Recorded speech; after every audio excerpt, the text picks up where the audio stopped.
वो सिकंदर ही दोस्तों कहलाता है। ना ना ना ना ना, हारी बाजी को जीतना जिसे आता है। ना ना ना ना ना। स्वागत है आप सभी का मेरे YouTube channel major physics SK sir में। हेलो हाय वेलकम, मेरा नाम है एसके सर और मैं आपका स्वागत करता हूं मेरे YouTube channel major physics SK sir में। आज मैं आपके लिए एक बहुत ही बेहतरीन, एक बहुत ही प्यारा, एक बहुत ही उम्दा, एक बहुत ही इंपॉर्टेंट टॉपिक लेके आया हूं, जिस टॉपिक का नाम है इफेक्ट्स ऑफ लाइट। क्या टॉपिक का नाम है? Effects of light. ये टॉपिक कहां का है? Class 7th Maharashtra board. एक शॉर्ट वहां पे लिखा है, लेकिन कम से कम 2 लेक्चर में कंप्लीट होगा। तो सर आप ये क्या कर रहे हो? आप किस मिशन पे हो? We are on a mission of जय महाराष्ट्र बोर्ड। हम ये चाहते हैं कि महाराष्ट्र बोर्ड का बच्चा भी नीट जेई जैसे कॉम्पिटिटिव एग्जाम में सीबीएसई बच्चे से किसी भी तरीके से पीछे ना रहे। कंसेप्चुअली, न्यूमेरिकली, लॉजिकली सारे कंसेप्ट, सारे फंडे उसके सही से बने रहें। तो हम कर क्या रहे हैं, 6 से लेके 10 तक का जो सिलेबस है वो 11 12 को एंगल में रखते हुए, ध्यान में रखते हुए, कंसेप्ट को मॉडिफाई करके पूरे वहां जो कंसेप्ट काम आने वाले हैं उस कंसेप्ट का टच दिलाते हुए महाराष्ट्र बोर्ड का पूरा सिलेबस अच्छे से प्रिपेयर करवा रहे हैं। तो चेंजेस क्या क्या है? एक तो आपको महाराष्ट्र बोर्ड टेक्स्ट बुक का पूरा सिलेबस बहुत अच्छे से एक्सप्लेन कर दिया जाएगा। एमसीक्यू साथ में सॉल्व करवा के दिए जाएंगे, सारे एक्सरसाइजेस सॉल्व करवा के दिए जाएंगे, सारे कंसेप्ट को बेहतरीन जीआईएफ इमेजेस के द्वारा समझाया जाएगा, सारे कंसेप्ट का क्लियरिफिकेशन मिलेगा और साथ साथ आपको न्यूमेरिकल का solution with detailed calculation explanation के साथ भी आपको मिलने वाला है। ठीक है, शुरू करेंगे। चलो, तो एक बेहतरीन टॉपिक है। तो सर ये इमेज पे आपने ये ग्लास क्या रखा है? ग्लास में क्या है सर? अबे चुप कर, पानी है। ग्लास में पानी है। पानी में जब टॉर्च गिरती है तो रोशनी ऐसे फैल जाती है, रोशनी दिखने लगती है। इसको कहते हैं स्कैटरिंग ऑफ लाइट। समझाता हूं, मैं समझाता हूं, थम जा भाई, समझाता हूं। ठीक है, पहले मैं आपको बता देता हूं कि हमारे चैनल मेजर फिजिक्स पे आपको क्या क्या मिलेगा। देखो बेटा, अगर आप यूट्यूब में चले जाओगे, ठीक है, मोबाइल में एक एप्लीकेशन होता है जिसको यूट्यूब कहते हैं, आपको तो पता ही नहीं होगा क्योंकि आप बहुत अच्छे बच्चे हो, यूट्यूब के अलावा सब कुछ खोल के देखते हो। समझ में आ रहा है? तो बेटा यूट्यूब एप्लीकेशन में चले जाओगे और वहां पे टाइप करोगे MAJOR, major physics SK sir. एक बहुत ही बेहतरीन, एक बहुत ही ब्यूटीफुल सा चैनल आ जाएगा और उसके अगर आप प्लेलिस्ट पे चले जाओगे तो सबसे पहले जाके चेक करो, वहां पे क्लास 6ठी की होमी बाबा की एक प्लेलिस्ट मिलेगी जिसमें मैंने 6ठी महाराष्ट्र बोर्ड के 16 में से 12 टॉपिक बहुत ही अच्छे तरीके से, उम्दा तरीके से धुआं धुआं कर दिए हैं। 12 टॉपिक्स फिजिक्स, केमिस्ट्री और टेक्नोलॉजी के मैंने अच्छे से आपको समझा दिए। होमी बाबा के लिए जितने भी एमसीक्यू चाहिए होते हैं सब कुछ उसमें सॉल्व करके आपको दे दिया है। उतना कर लोगे तो आपके होमी बाबा, आईआईटी फाउंडेशन और बोर्ड का कंप्लीशन अच्छे से हो जाएगा। अब कुछ बच्चे क्या बोल रहे होंगे, सर अगर मैं सीबीएसई का हूं तो मैं देखो कि नहीं? देखना भाई, तू भी देख ले, हमारे जो महाराष्ट्र बोर्ड के बच्चे हैं उनको भी क्या क्वालिटी का एजुकेशन मिल रहा है, देख ले, तेरे को भी समझ में आ जाएगा। और कंपेयर कर ले कि कौन सा बेस्ट है, तेरा सीबीएसई बोर्ड के एसके सर ने पढ़ाया हुआ महाराष्ट्र बोर्ड एक अलग टच के साथ। ठीक है, तो ये कंपेयर जरूर कर लेना बेटा। ओके, तो वहां पे आपको 6ठी का पूरा प्रिपरेशन मिल जाएगा। फिर अगली प्लेलिस्ट देख लेना आप, आपको अगली प्लेलिस्ट मिलेगी क्लास 7th महाराष्ट्र बोर्ड की।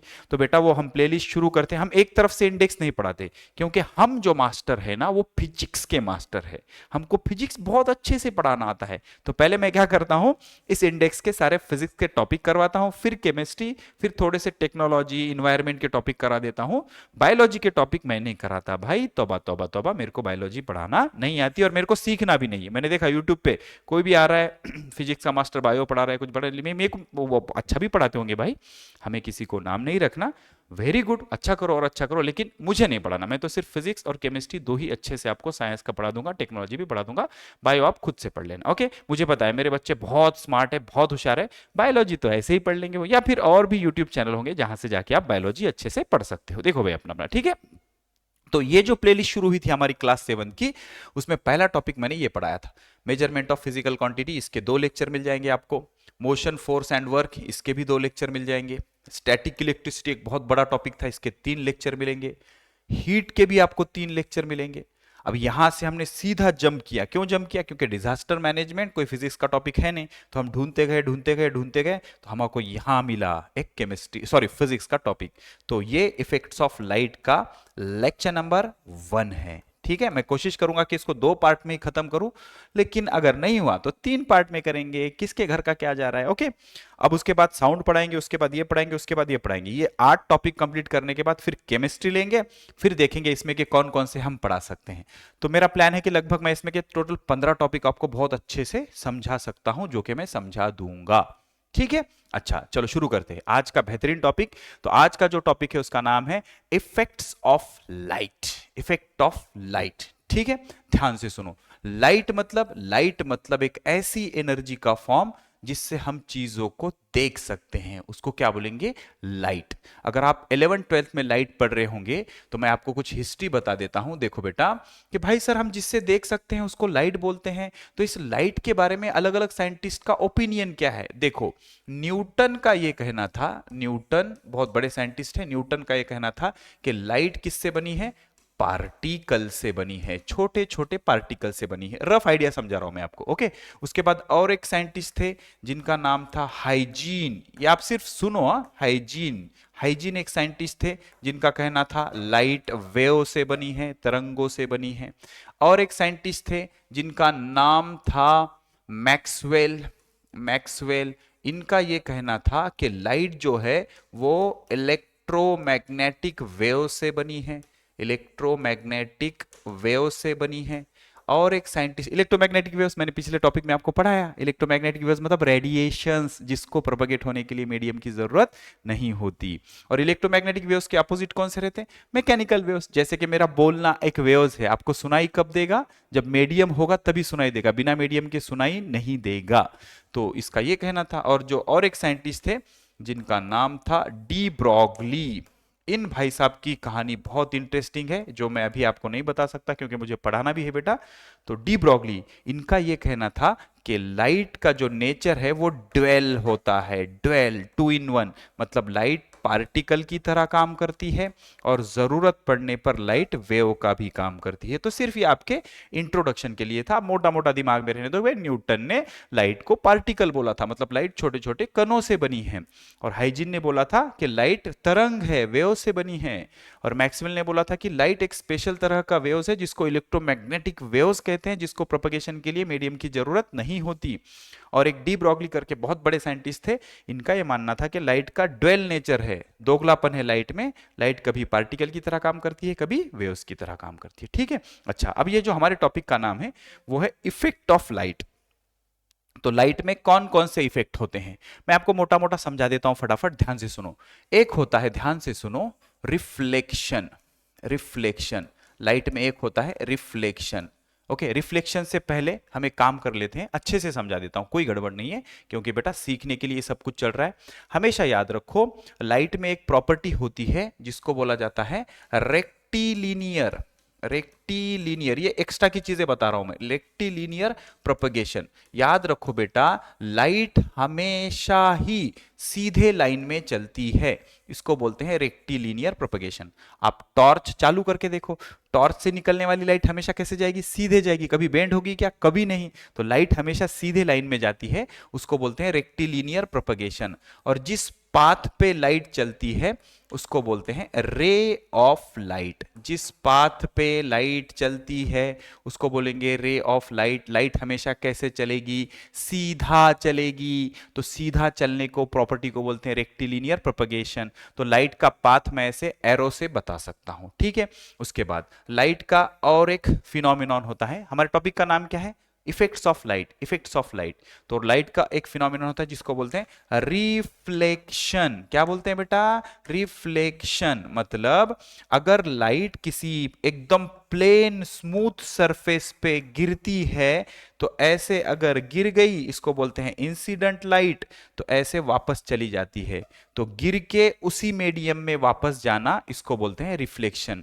आना और आके वापस जाना इसको क्या बोलते हैं, रिफ्लेक्शन। जिस मीडियम से आया उसी मीडियम में वापस चला जाना इसको क्या बोलते हैं, रिफ्लेक्शन। जैसे प्लेन मिरर पढ़ा था हमने 6th क्लास में, प्लेन मिरर में हम अपनी इमेज देख सकते हैं बिकॉज ऑफ रिफ्लेक्शन। ठीक है, उसके बाद और एक फिनोमिनॉन होता है बेटा, अब हमारा टॉपिक शुरू हो रहा है धीरे धीरे, उसको बोलते हैं डिस्पर्शन। क्या बोलते हैं? डिस्पर्शन। जब हमने लाइट को स्टडी करना शुरू किया तो हमारे पास एक स्पेशल लाइट मिली जो होती है व्हाइट कलर की लाइट। अब व्हाइट तो मेरे पास कलर है नहीं, ये व्हाइट कलर की लाइट, व्हाइट कलर की लाइट, मान लो भले दिख रहा ग्रीन है लेकिन ये व्हाइट कलर की लाइट है। तो याद रखो बेटा, जो व्हाइट कलर की लाइट होती है या सनलाइट होती है, सूरज से आने वाली रोशनी, उसमें टोटल 7 कलर होते हैं। VIBGYOR, violet, indigo, blue, green, red, orange, yellow, जो भी है। तो व्हाइट कलर की जो लाइट होती है इसमें 7 कलर के, 7 अलग अलग कलर के लाइट मिक्स हुए रहते हैं। मतलब 7 कलर जब एक साथ चलते हैं तो उससे बनती है व्हाइट लाइट। क्या बनती है? White light. मतलब सनलाइट में सर 7 कलर है। हाँ, सनलाइट के अंदर टोटल कितने कलर है? 7 कलर है। तो जब ये 7 कलर किसी मटेरियल पे गिरते हैं, छोटे से मटेरियल पे गिरते हैं, जैसे मान लो ग्लास हो गया या स्केल हो गई, जब इस पे गिरते हैं तो इसके 7 के 7 कलर अलग हो जाते हैं। जैसे मैंने आपको एक चीज पढ़ाई थी, ऐसे ट्रायंगुलर शेप का जो ग्लास प्लेट रहता, जिसका नाम हमने रखा था प्रिज्म, याद है? प्रिज्म रखा था। तो प्रिज्म पे गिरने के बाद लाइट के 7 कलर क्या हो जाते हैं? अलग हो जाते हैं बेटा। 7 के 7 कलर अलग हो जाते हैं। तो एक कलर के लाइट से 7 कलर प्रोड्यूस होना, इसको बोला जाता है dispersion of light. White light में कितने कलर की लाइट होती है? 7 कलर की। VIBGYOR।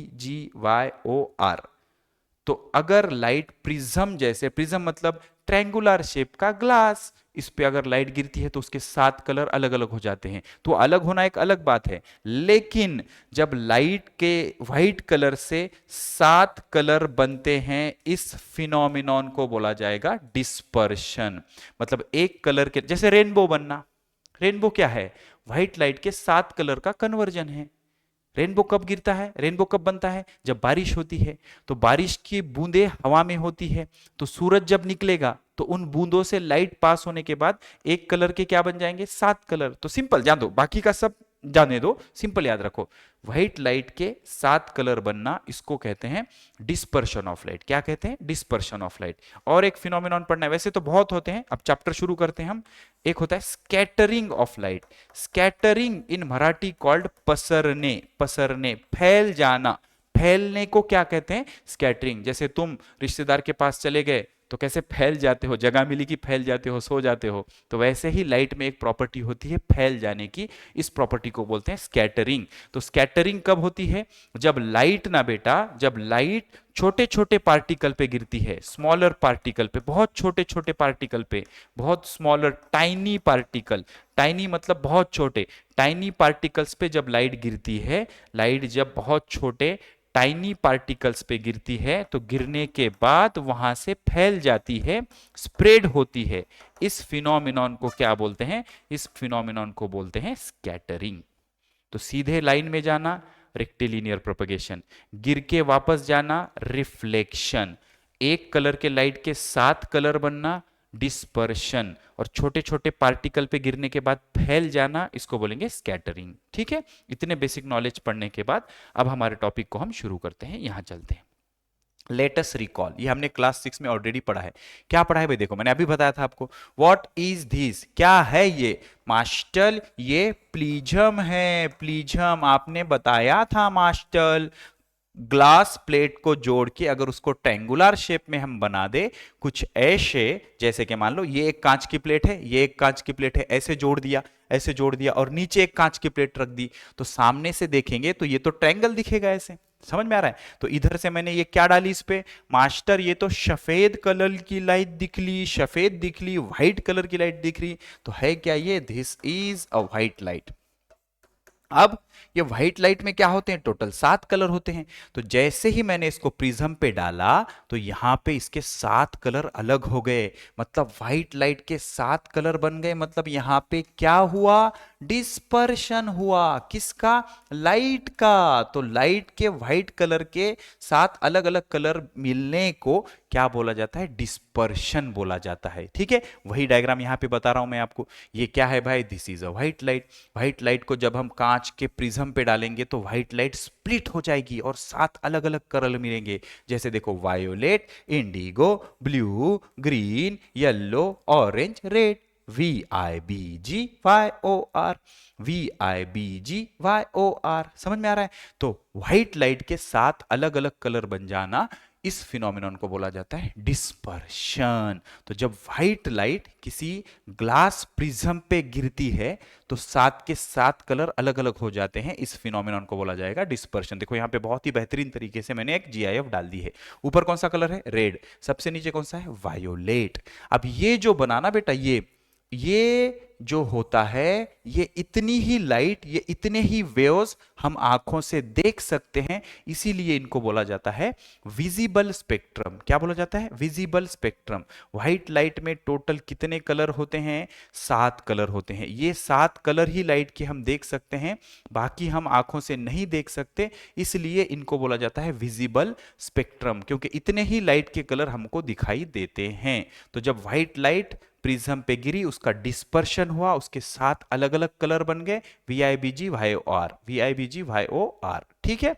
तो ये जो 7 कलर बने, VIBGYOR, याद रखो बेटा, ये जो वायोलेट लाइट होती है, इसकी ये ऐसे, ये देखो यहां देखो, यहां देखो क्या हो रहा है सर, ये अलग अलग वेव्स दिख रही है, ऐसे ऐसे ऐसे ऐसे जा रहे हैं। तो ये जो शेप दिख रहा है ना बेटा, इसको बोला जाता है वेव्स। क्या बोला जाता है? वेव्स। ओके, अच्छा, तो वेव्स मतलब सर एक जगह से दूसरे जगह जब एनर्जी कैरी कर दी जाएगी, मतलब एनर्जी बहा के ले जाई जाएगी, तो वो किसके फॉर्म में ले जाएगी? वेव्स के फॉर्म में। जैसे लास्ट टॉपिक हमने क्या पढ़ा था? हीट। उसमें हम क्या देख रहे थे? एनर्जी जो होती है high temperature to low temperature जाती है, तो high temperature to low temperature energy किसके फॉर्म में जाएगी? वेव्स के फॉर्म में जाएगी। तो सूरज से अर्थ तक लाइट किसके फॉर्म में आएगी? वेव्स के फॉर्म में आएगी। ये ऐसे कुछ शेप होते हैं वेव्स के। तो अगर मैं ध्यान से देखूं तो बेटा, ये जो अलग अलग कलर होते हैं, अलग अलग वेव के लेंथ की वजह से होते हैं। जैसे जो वायोलेट कलर होता है उसका वेव ऐसे होता है, जो इंडिगो कलर होता है उसका वेव ऐसे होता है, जो ब्लू कलर होता है उसका वेव ऐसे होता है, जो ग्रीन कलर होता है उसका वेव ऐसे होता है, जो ऑरेंज कलर येलो कलर होता है उसका वेव ऐसे होता है, जो ऑरेंज कलर होता है उसका वेव ऐसे होता है, और जो रेड कलर होता है उसका वेव ऐसे होता है। तो सर इसमें फर्क क्या है बेटा? इसमें ना देखो, इतने लेंथ को बोला जाता है wave length, wave length, wave length, wave length, wave length, wave length, wave length. मतलब सर अगर मैं वायोलेट कलर से रेड कलर तक आऊं तो वेवलेंथ बढ़ती जाएगी। वेवलेंथ मतलब वेव की लेंथ, वेव की लेंथ, एक वेव की लेंथ को क्या बोलेंगे? वेवलेंथ। तो वायोलेट कलर की वेवलेंथ कम रहती, इंडिगो की उससे ज्यादा, ब्लू की उससे ज्यादा, और सबसे ज्यादा वेवलेंथ किसकी रहती? रेड की रहती। और ये सब कलर हम हमारी आंखों से देख सकते हैं, इसलिए इसका नाम रखा जाता है विजिबल स्पेक्ट्रम। क्या नाम रखा जाता है? Visible spectrum. विजिबल स्पेक्ट्रम मतलब जो सफेद कलर की लाइट होती है वो एक्चुअली 7 कलर के लाइट से बनी होती है, उसको बोला जाता है विजिबल स्पेक्ट्रम, जिसके 7 कलर होते हैं VIBGYOR। जैसे ही हम ऊपर से नीचे आएंगे इसकी वेवलेंथ बढ़ती जाएगी, violet, indigo, blue, green, yellow, orange, red, इन 7 कलर को मिक्स करेंगे तो क्या बनता है? व्हाइट लाइट बनता है। ये ऐसे जब व्हाइट लाइट को हम ग्लास प्रिज्म पे डालेंगे तो सातों के 7 कलर अलग अलग हो जाते हैं। इस फिनोमिनन को कहते हैं डिस्पर्शन। क्या कहते हैं? डिस्पर्शन। बहुत इंपॉर्टेंट इंफॉर्मेशन है, भले ही आपको थोड़ा सा तकलीफ हो रही होगी समझ में, अच्छे से सुनो, गौर से समझो और दिमाग में इसके इमेजेस बनाओ। क्या बोल रहा है master? White light, white light में क्या होता है? 7 कलर की लाइट। 7 कलर अलग अलग क्यों होते हैं? उसके वेव लेंथ की वजह से। लेंथ अलग होने के कारण उसका कलर भी क्या हो जाता है? बदल जाता है। सबसे कम वेवलेंथ किसकी है? वायोलेट की। सबसे ज्यादा रेड की। ठीक है, आगे बढ़ते हैं, यहां चलते हैं। हा हा, बहुत बढ़िया। क्या बोल रहा है? Why sun is, why is sky blue? Sky blue क्यों होता है? मैं बहुत अच्छे से समझाता हूं, ध्यान से सुनो। यह है सन, सन से क्या निकलेगी? White light. आराम से सुनो बेटा, बहुत सिंपल वे में समझाता हूं। सन से क्या निकलेगी? White light. एक बात बताओ, व्हाइट लाइट में कितने कलर होते हैं? सर व्हाइट लाइट में होते हैं टोटल 7 कलर। अब सन से व्हाइट लाइट निकल के आगे जा रही है, मतलब सन से टोटल कितने कलर निकल के जा रहे हैं? 7 कलर। कितने कलर? 7 कलर, क्योंकि 7 कलर को मिक्स होके क्या बनेगा? White light. अब ये लाइट आ रही है, आ रही है, आ रही है। एक बात बताओ, यहां पे अर्थ है, दिस इज द अर्थ। होता क्या है बेटा? अर्थ और सन के बीच में लाखों किलोमीटर का डिस्टेंस है। कितने किलोमीटर का? लाखों हजारों किलोमीटर का डिस्टेंस है, बहुत ज्यादा डिस्टेंस है। लेकिन होता क्या है कि अर्थ के अंदर ग्रेविटेशन होने की वजह से अर्थ क्या करता है, अपने अंदर हवा को पकड़ रखता है। जितने दूर तक हवा होती है उतने डिस्टेंस को बोला जाता है एटमॉस्फियर। क्या बोला जाता है? एटमॉस्फियर। अब अर्थ के सराउंडिंग में जो एटमॉस्फियर है, इसमें अलग अलग गैसेस है। इसमें ऑक्सीजन गैस है, इसमें नाइट्रोजन गैस है, इसमें ऑर्गन गैस है, इसमें अलग अलग तरीके के गैस है। ज्यादातर तो नाइट्रोजन है और बचा हुआ ऑक्सीजन है। मैक्सिमम क्या है? नाइट्रोजन और ऑक्सीजन। तो क्या होता है, ये जो एटमॉस्फियर है जमीन से लेके लगभग 16 किलोमीटर तक है। कहां तक है? मोटा मोटा 16 किलोमीटर तक है। ठीक है, तो अब क्या हो रहा है, यहां से मस्त ये व्हाइट कलर के रेज आ रहे हैं। व्हाइट कलर में टोटल कितने कलर है? 7 कलर। तो 7 कलर के रेज आ रहे हैं, आ रहे हैं, आ रहे हैं। अच्छा, यहां से यहां तक क्या है सर? ये सब वैक्यूम है, एम्प्टी स्पेस है, मतलब कुछ भी नहीं है, ना हवा है, ना ऑक्सीजन है, ना और कुछ है। तो ये व्हाइट लाइट जब आ रही है, मतलब व्हाइट लाइट के अंदर 7 कलर छुपे हैं, ये 7 कलर जब आ रहे हैं तो यहां से यहां तक तो उनको कोई तकलीफ नहीं होगी क्योंकि सब वैक्यूम है, चुपचाप सीधा वो आ जाएंगे। लेकिन जैसे ही ये व्हाइट लाइट एटमॉस्फियर में इंटर करेगी, मतलब हमारे अर्थ के बाजू में जो हवा का लेयर है उसके अंदर जैसे ही इंटर करेगी, बेटा होगा क्या, ये अलग अलग कलर के रेज स्कैटर करेंगे। सर स्कैटर करेंगे मतलब? मैंने आपको यहां पे बताया था स्कैटरिंग किसको कहते हैं। जब लाइट के रेज छोटे छोटे कणों पे गिरते हैं, छोटे छोटे पार्टिकल एटम्स पे गिरते हैं तो वहां से फैलने लगते हैं। तो बेटा जब ये व्हाइट लाइट ट्रेवल कर रही थी, एक्चुअली व्हाइट लाइट में कितने कलर थे? 7 कलर। तो 7 कलर चुपचाप ट्रेवल कर रहे हैं, किसमें से? वैक्यूम में से। वैक्यूम में कोई पार्टिकल्स है क्या? नहीं। तो वहां पे स्कैटरिंग होगा क्या? नहीं होगा। स्कैटरिंग कब होगा? जब ये व्हाइट लाइट कहां पे टकराएगी? छोटे छोटे पार्टिकल्स से। और छोटे छोटे पार्टिकल्स कहां मिलेंगे? एटमॉस्फियर में मिलेंगे। तो जैसे ही ये लाइट सन से निकल के बहुत लंबा दूरी तय करके आई, लेकिन जैसे ही ये एटमॉस्फेयर में घुसना शुरू हुई, एटमॉस्फेयर में है ऑक्सीजन और नाइट्रोजन और गैसेस, वाटर वेपर्स, धूल के पार्टिकल, ऐसे अलग अलग छोटे छोटे पार्टिकल मिलेंगे। अब होगा क्या, जब ये अलग अलग कलर के रेज जो व्हाइट लाइट में हैं ये टकराएंगे इन पार्टिकल के साथ, तो बेटा ये पार्टिकल सब तरफ फैल जाएंगे। ये जो रेज है वो सब तरफ फैल जाएंगे।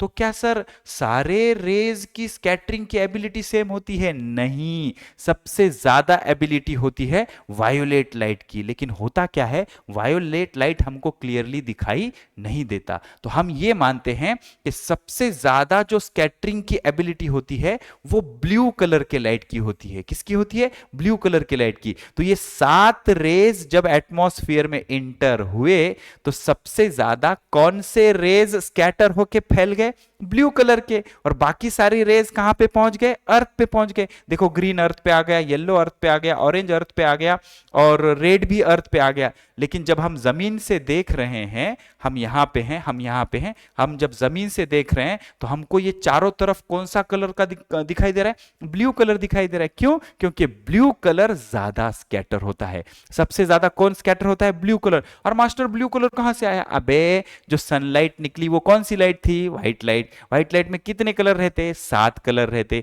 7 कलर जब वैक्यूम में चलते तो कोई दिक्कत नहीं। जैसे ही ये अर्थ के एटमॉस्फेयर में एंटर करते, एटमॉस्फेयर में छोटे छोटे पार्टिकल्स रहते, फिर ये छोटे छोटे पार्टिकल्स पे टकराने के बाद उनका क्या होता? स्कैटरिंग। स्कैटरिंग मतलब फैल जाना। तो सबसे ज्यादा स्कैटरिंग कौन से कलर की होती है? ब्लू कलर की। तो ब्लू कलर के रेज हो गए स्कैटर सब तरफ। तो जब हम जमीन से देख रहे तो सब तरफ हमको ये ब्लू कलर दिखाई देगा। इस वजह से अर्थ से हमको स्काई कैसा दिखता है? ब्लू कलर का दिखता है। ठीक है, एटमॉस्फेयर के छोटे छोटे एयर के पार्टिकल अलग अलग गैस के पार्टिकल से टकराने के बाद सनलाइट के अंदर जो ब्लू लाइट होती है वो चारों तरफ स्कैटर हो जाती है। सबसे ज्यादा स्कैटर होने की एबिलिटी किसकी होती है? ब्लू कलर की होती है। और क्यों होती है? क्योंकि उसकी वेवलेंथ कम होती है। और इसका एग्जैक्ट रीजन विद मैथमेटिक्स हम 11th 12th में पढ़ेंगे। ये क्या है बेटा? पूरा स्पेस है, स्पेस है। ठीक है, अच्छा अब एक बात बताओ, फिर आपके दिमाग में ये आ रहा होगा कि मास्टर अगर मान लो कि अर्थ के बाजू में एटमॉस्फेयर ही नहीं रहा तो क्या हमको फिर व्हाइट कलर दिखता? तो इसका जवाब है ना। तो क्या दिखता? ब्लैक कलर दिखता। ऐसे कैसे यार सर, इतना बड़ा सूरज है ऊपर, इतना बड़ा सन है, मैं जमीन से देख रहा हूं तो मेरे को तो सन दिखेगा ना, लाइट दिखेगी ना? नहीं दिखेगी। लाइट खुद इनविजिबल है। अरे ये क्या बोल रहे हो मास्टर, लाइट खुद इनविजिबल है? Yes, light itself is invisible. तो लाइट कब दिखाई देती है? जब लाइट छोटे छोटे पार्टिकल से टकराती है, टकराने के बाद स्कैटर होती है, फैल जाती है, तब लाइट दिखाई देती है। लाइट खुद नहीं दिखाई देती। इसकी गारंटी यह है कि आप यहां चले जाओ एस्ट्रोनॉट बन के और यहां देखो आपको लाइट दिखेगा, तो यहां पूरा क्या दिखेगा आपको? डार्क दिखेगा, कुछ भी नहीं दिखेगा, अंधेरा दिखेगा। तो अगर अर्थ के बाजू में एटमॉस्फेयर नहीं होता तो हमको ऊपर पूरा अंधेरा दिखाई देता, स्पेस की तरह सारा स्पेस हमको ब्लैक दिखाई देता। तो ये सन हमको इसलिए दिखाई दे रहा है क्योंकि अर्थ के बाजू में क्या है? एटमॉस्फेयर है, हवा है, गैसेस है, छोटे छोटे पार्टिकल है। तो जब सन से निकलने वाली लाइट एटमॉस्फेयर में एंटर करेगी तो वहां वो स्कैटर हो जाएगी। और व्हाइट लाइट में होते हैं 7 कलर, अलग अलग कलर का स्कैटर होने की एबिलिटी अलग अलग होती है। सबसे ज्यादा एबिलिटी किसकी होती है? ब्लू कलर की। इस वजह से हमको स्काई कैसे दिखता है? ब्लू दिखता है। और एटमॉस्फेयर ही नहीं होता तो हमको स्काई कैसे दिखता? ब्लैक दिखता। लाइट खुद नहीं दिखाई देती, लाइट जब मीडियम में जाएगी, वहां से फैलेगी, तब दिखाई देगी उन पार्टिकल की वजह से, स्कैटरिंग की वजह से। ठीक है, यहां मैं आपको एक GIF फाइल से समझाता हूं। यहां देखो हो क्या रहा है। देखो बेटा हो क्या रहा है, ये यहां पे मान के चलो, यहां पे सन है, यहां पे सन है, सही है। सन से 7 कलर आए, 7 कलर में से जो ब्लू कलर है ये एटमॉस्फेयर है। ये क्या है? एटमॉस्फेयर है, सही है। ये अर्थ है, ये अर्थ पे हम यहाँ पे है, हम यहाँ पे, सही है, यहाँ पे हम खड़े हैं। तो जैसे ही ये 7 कलर इंटर हुए, देखो बेटा रेड सीधा आ गया, ऑरेंज आ गया, येलो आ गया, ग्रीन आ गया, सब आ गया। लेकिन जो 2 कलर है, ब्लू और वायोलेट, वायोलेट कलर को हम इतने अच्छे से डिटेक्ट नहीं कर सकते। ब्लू कलर सबसे ज्यादा स्कैटर हो गया, सबसे ज्यादा फैल गया। तो हमको स्काई किस कलर का दिखाई दे रहा है? ब्लू कलर का। आई होप आपको समझ में आ रहा होगा। सिंपल है, देखो बहुत सिंपल है। सन से व्हाइट लाइट आएगी, व्हाइट लाइट में 7 कलर होते हैं। जैसे ही ये 7 कलर एटमॉस्फेयर में एंटर करना शुरू करेंगे, इसमें से ब्लू कलर, ब्लू वायलेट दोनों होता है, लेकिन वायलेट को इग्नोर करते हैं क्योंकि वायलेट कलर हम डिटेक्ट नहीं कर पाते, हमारी आंखें इतने अच्छे से उसको डिटेक्ट नहीं कर पाती। तो मान के चलो blue colour, blue colour particle से टकराता है। कौन से पार्टिकल? एयर में जो ऑक्सीजन है, एयर में जो नाइट्रोजन है, एयर में जो डस्ट पार्टिकल्स है, एयर में जो फॉग बना है, इनसे टकराने के बाद ब्लू कलर ऐसा चारों तरफ फैल जाता है, जिसके कारण यहां से जो देख रहा है उसको सारा स्काई कैसा दिखेगा? ब्लू कलर का दिखेगा। तो ब्लू कलर का स्काई दिखने का रीजन ये होता है। सेम अर्थ भी ब्लू कलर की किस लिए दिखती है? स्कैटरिंग के वजह से दिखती है। अब आप बोलेंगे सर फिर तो सनराइज के टाइम पे तो स्काई रेडिश दिखता है।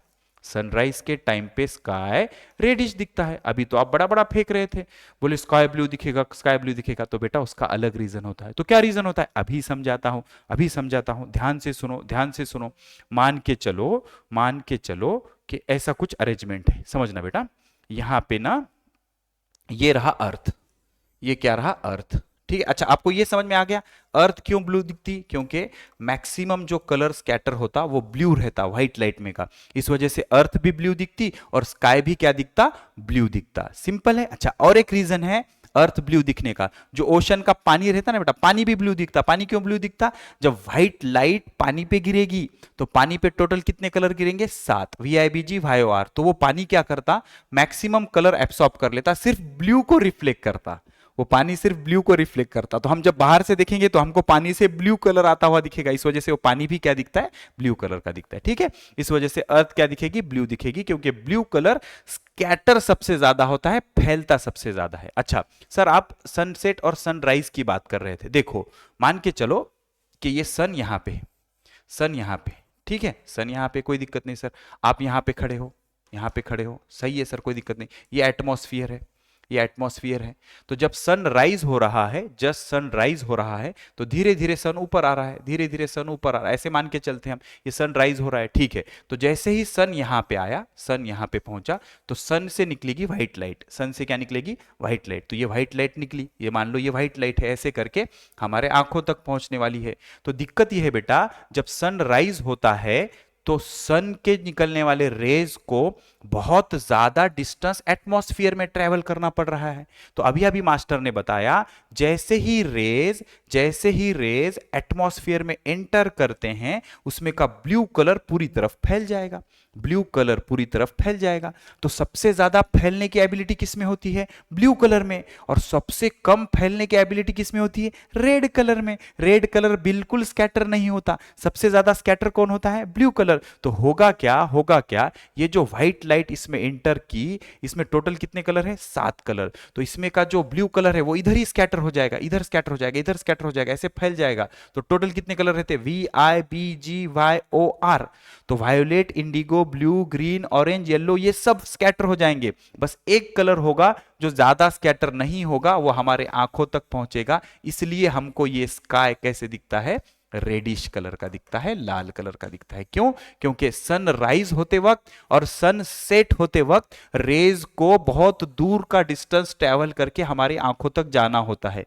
तो सर फिर आफ्टरनून में क्यों नहीं होता? क्योंकि आफ्टरनून में तो सन यहां होगा ना, तो सन से निकलने वाले रेज को बहुत कम डिस्टेंस ट्रैवल करना पड़ेगा एटमॉस्फेयर में। लेकिन सन राइज होते वक्त सन यहां होगा तो उसको ज्यादा डिस्टेंस ट्रैवल करना पड़ेगा। तो ज्यादा डिस्टेंस ट्रैवल करेगा तो इसमें का जो ब्लू और अदर कलर्स हैं वो सारी तरफ फैल जाएंगे एटमॉस्फेयर में। लेकिन जो रेड कलर है वो स्कैटर नहीं होगा और रेड कलर सीधा हमारे आंखों तक पहुंचेगा। तो हमको क्या दिखेगा? कि आगे से लाल कलर आ रहा है। तो हम क्या बोलेंगे? ये स्काई हमको कैसे दिखाई दे रहा है? रेडिश दिखाई दे रहा है। समझ में आ रहा है? जब सन ऊपर होगा तो जब यहां से व्हाइट लाइट इंटर करेगी तो एटमॉस्फेयर में ज्यादा कौन सी लाइट फैलेगी? ब्लू कलर की। इसलिए हम जब नीचे से देखेंगे तो सारा स्काई कैसे दिखेगा? ब्लू दिखेगा। लेकिन सन राइज होते वक्त और सन सेट होते वक्त जो रेज निकल रहे हैं उनको ज्यादा डिस्टेंस ट्रैवल करना पड़ रहा है। इन कंपैरिजन टू दिस ये डिस्टेंस ज्यादा है। तो इतने डिस्टेंस तक जब व्हाइट लाइट ट्रैवल करके जाएगी तो व्हाइट लाइट के जो 6 कलर है वो स्कैटर हो जाएंगे, फैल जाएंगे। इसमें बस एक कलर होगा जो सबसे कम फैलेगा, वो है रेड कलर।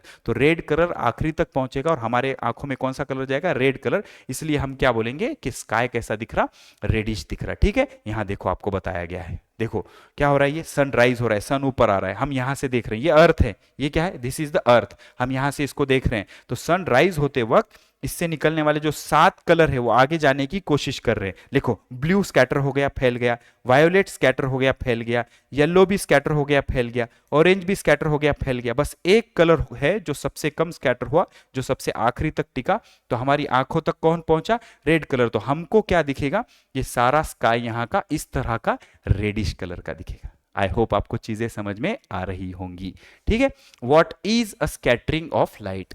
लाइट जब एटमॉस्फियर या छोटे छोटे पार्टिकल्स पे गिरती है तो वहां से लाइट फैल जाती है चारों दिशाओं में, इसको बोलते हैं स्कैटरिंग। क्या बोल रहा है? Scattering of light is the phenomenon. ये एक फिनोमिनॉन है, यहां पे स्कैटरिंग हो रहा है, देखो फिनोमिनॉन है in which light rays are deflected in different direction. जिसमें क्या हो रहा है? लाइट के रेज अलग अलग डायरेक्शन में डिफ्लेक्ट हो जा रहे हैं। ये जो एरो आ रहा है इसको रे ऑफ लाइट बोलेंगे। when they strike very tiny particles, जब ये लाइट बहुत छोटे छोटे पार्टिकल से टकराती है, जैसे डस्ट के पार्टिकल हो गए, स्मोक धुआं हो गया, दूध के पार्टिकल हो गए, गैस के मॉलिक्यूल हो गए, ऐसे छोटे छोटे पार्टिकल के साथ जब लाइट टकराती है तो चारों दिशाओं में फैल जाती है, स्प्रेड हो जाती है। इस फिनोमिनन को क्या बोलेंगे? स्कैटरिंग बोलेंगे। और स्कैटरिंग की वजह से क्या होता है? We can see beam of light in fog और डस्ट। जब लाइट की बीम स्मोक या धुएं से ट्रेवल करती है तो हमको लाइट दिखाई देती है। आप देखना, धुएं में से जब लाइट टॉर्च मारोगे आप धुएं में तो आप लाइट की बीम को क्लियरली देख सकते हो। वैक्यूम में आप लाइट की बीम नहीं देख सकते। क्यों? क्योंकि वैक्यूम में स्कैटरिंग नहीं होती। जब धुएं में हम लाइट की बीम चालू करेंगे तो क्या होगा? लाइट की बीम धुएं से टकरा के फैल जाएगी और फैलती हुई लाइट हमको दिखाई देगी। समझ में आ रहा है? उसके बाद क्या बोल रहा है? Sky appears blue. Sky blue क्यों अपीयर करता है? क्योंकि सूरज से निकलने वाली व्हाइट लाइट 7 कलर से बनी होती है। ये 7 कलर जब एटमॉस्फेयर में एंटर करते हैं, एटमॉस्फेयर से एंटर करने से पहले वो वैक्यूम में चलते हैं। वैक्यूम में तो वो एक साथ चलेंगे, इस वजह से हमको सब डार्क दिखेगा, कुछ दिखाई नहीं देगा। लेकिन जैसे ही ये 7 कलर एटमॉस्फेयर में एंटर किए तो इसमें का जो ब्लू कलर है वो सब डायरेक्शन में फैल जाएगा, क्योंकि ये बहुत ज्यादा स्कैटर होता है। स्कैटरिंग इसकी ज्यादा होती है। क्यों? क्योंकि एटमॉस्फेयर में ऑक्सीजन के मॉलिक्यूल है, नाइट्रोजन के मॉलिक्यूल है, डस्ट के मॉलिक्यूल है, स्मोक के मॉलिक्यूल है, गैस के मॉलिक्यूल है। इस पे गिरने के बाद ब्लू कलर चारों दिशाओं में फैल जाएगा। तो जमीन से देखने वाले को सारा स्काई कैसे दिखेगा? ब्लू कलर का दिखेगा। उसके बाद sun appears reddish while sunrise and sunset. जब सन राइज होगा या सेट होगा तो लाइट रेज को बहुत दूर तक का डिस्टेंस ट्रेवल करना पड़ेगा एटमॉस्फेयर के अंदर। तो एटमॉस्फेयर में जाते वक्त ब्लू कलर का तो स्कैटरिंग हो जाएगा, ब्लू कलर, येलो कलर, सारे कलर का स्कैटरिंग हो जाएगा। बस एक कलर होगा जिसका स्कैटरिंग नहीं होगा, जो सीधा आगे पास होकर हमारे आंखों तक पहुंचेगा, और वो लकी कलर है रेड। तो हमको स्काई कैसे दिखेगा, ऐसे रेडिश दिखेगा। समझ में आ रहा है? उसके बाद the earth look blue from the space, इसका कारण भी यही है कि लाइट के अंदर, सनलाइट के अंदर जो ब्लू कलर होता है उसमें फैलने की, स्कैटरिंग की एबिलिटी ज्यादा होती है। ओके, उसके बाद why do we see beam of light, ध्यान से सुनो, हम बीम ऑफ लाइट क्यों देख पाते हैं? देखो बेटा, जो बीम ऑफ लाइट है वो खुद इनविजिबल है, खुद दिखाई नहीं देती। जब तक बीम किसी छोटे छोटे पार्टिकल वाले रीजन से पास नहीं होती, बीम दिखाई नहीं देगी। लाइट खुद इनविजिबल है, खुद नहीं दिखाई देती। जब तक लाइट किसी हवा में से पास नहीं होती, किसी धुएं में से पास नहीं होती, तब तक लाइट दिखाई नहीं देगी। क्यों? क्योंकि लाइट में होते हैं 7 कलर। जब ये कलर पास कर रहे होंगे तो धुएं पे गिरेंगे, छोटे छोटे गैस मॉलिक्यूल पे गिरेंगे, तो वहां से वो फैल जाएंगे और फैलती हुई लाइट हमको दिखाई देगी, जिसको स्कैटरिंग बोलते हैं। बहुत इंपॉर्टेंट स्टेटमेंट है बेटा, थोड़ा सा दिमाग में डाइजेस्ट करो। क्या बोल रहा है? A beam of light itself is invisible. क्या बात है यार, लाइट खुद इनविजिबल होती है, लाइट दिखाई नहीं देती। तो क्या दिखाई देता है फिर? We see only when tiny particle scatter the light towards our eyes. Light तभी दिखाई देगी जब ये लाइट छोटे छोटे पार्टिकल्स पे गिरेगी, हवा के, धूल के, एयर के, और वहां से क्या हो जाएगी? स्कैटर हो जाएगी। तो हमको एक ऐसी बीम जैसा दिखाई देता है। समझ में आ रहा है? जैसे देखो, मॉर्निंग में जब हम खिड़की खोलते हैं तो खिड़की से सन रेज आते हुए दिखते हैं। तो क्यों दिखती है? क्योंकि धूल के पार्टिकल्स होते हैं उसमें, और धूल के पार्टिकल मस्त ऐसे मजे से उड़ रहे होते हैं, जिसको रैंडम मोशन बोलते हैं। तो एक धूल की हमको बीम दिखाई देती है। या मान लो घर के छत में एक छोटी सी सांध है जिसको हम स्लिट बोलते हैं, उस स्लिट से धीरे से सनलाइट नीचे आ जाएगी, तो उसमें धूल के पार्टिकल्स हमको दिखाई देंगे। तो धूल के पार्टिकल नहीं होते तो लाइट दिखाई नहीं देती। तो लाइट खुद इनविजिबल है, ये सही बात है, दिमाग में डाइजेस्ट कर लो। इसी वजह से तो पूरा स्पेस जो है वो डार्क है। अगर आप एस्ट्रोनॉट बन के स्पेस में चले जाओगे तो सब डार्क है। समझ में आ रहा है? तो लाइट मीडियम की वजह से दिखाई देती है, लाइट खुद के वजह से दिखाई नहीं देती है। ये अच्छी चीजें अच्छे से समझ लो। ओके, आगे बढ़ते हैं, यहां चलते हैं।